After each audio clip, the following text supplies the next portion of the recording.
సరే ఈ యొక్క వ్రతమాచరించే వారి మరి యొక్క కథ తలపోసిగా కూర్చున్నామని చెప్పేసి అడిగారు.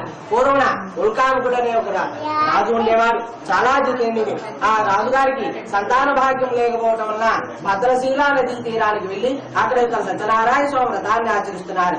ఆ వ్రతాన్ని ఆచరిస్తున్న సమయంలో సాధు అనే ఒక షావుకారు వ్యాపార నిమిత్తమై అదే నదీ తీరంలో వచ్చి వ్యాపారం చేస్తుండగా ఆ రాజుగారు చేస్తున్న వ్రతాన్ని చూసి, ఏమిటి ఈ రాజుగారు ఈ యొక్క నదీ తీరంలో ఏదో వ్రతం చేస్తున్నారు, తెలుసుకుందామని చెప్పేసి ఆ రాజుగారి వద్దకు వెళ్లి, ఓ రాజా, మీరు ఇప్పుడు చేస్తున్న వ్రతం ఏమిటయ్యా, ఆ వ్రతాన్ని మీరు ఎందుకు ఆచరిస్తున్నారని చెప్పేసి అడిగారు. ఆయన నాకు సంతాన భాగ్యం లేదు, నాకు సంతానం కలగడానికి యొక్క వ్రతాన్ని చేస్తున్నాను అని చెప్పేసి, ఓ ప్రభు, నాకు సంతానం లేదు, నేను కూడా ఈ వ్రతాన్ని ఆచరిస్తాను, ఆ వ్రత విధి విధానం తెలవలసిందిగా కూర్చున్నాను అని చెప్పేసి అడిగారు. ఆ యొక్క రాజుగారి వద్ద ఆ యొక్క వ్రత విధి విధానం అంతా కూడా తెలుసుకున్న వాడై ఆ షావుకారు అక్కడ వ్యాపారం అంతా కూడా పూర్తి చేసుకుని తన ఇంటికి వెళ్లి తన భార్య అయినటువంటి లీలావతితో యొక్క విషయం చెప్పారు. వాళ్ళిద్దరూ కూడా, ఓ సత్యనారాయణ స్వామి, మాకు ఎప్పుడైతే సంతానం కలుగుతుందో అప్పుడే వ్రతాన్ని ఆచరిస్తామని చెప్పేసి ఆ షావుకారులిద్దరూ కూడా దంపతులిద్దరూ కూడా ప్రార్థన చేసుకున్నారు. కొన్ని రోజులకి ఈ యొక్క లీలావతి గర్భవతి అన్న విషయం తెలుసుకున్న వారే చాలా సంతోషంగా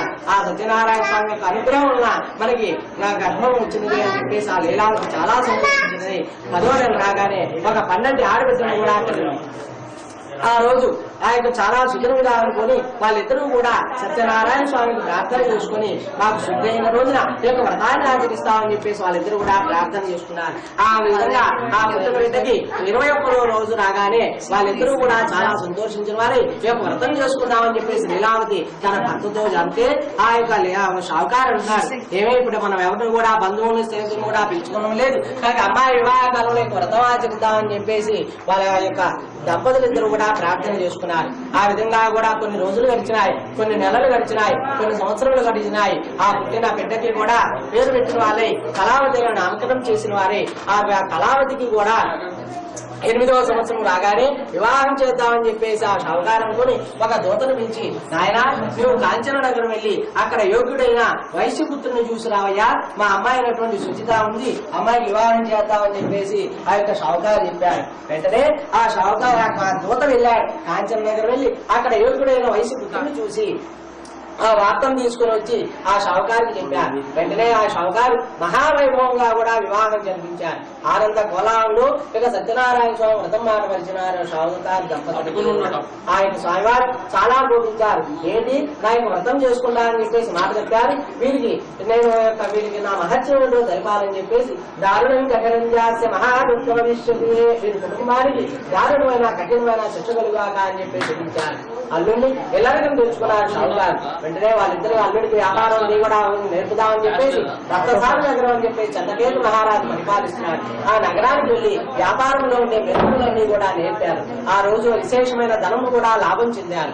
ఆ యొక్క లాభం చెందిన ధనానందయ్య కూడా ఒక దగ్గర పెట్టుకుని వాళ్ళిద్దరూ కూడా విశ్రాంతి తీసుకుంటున్నారు.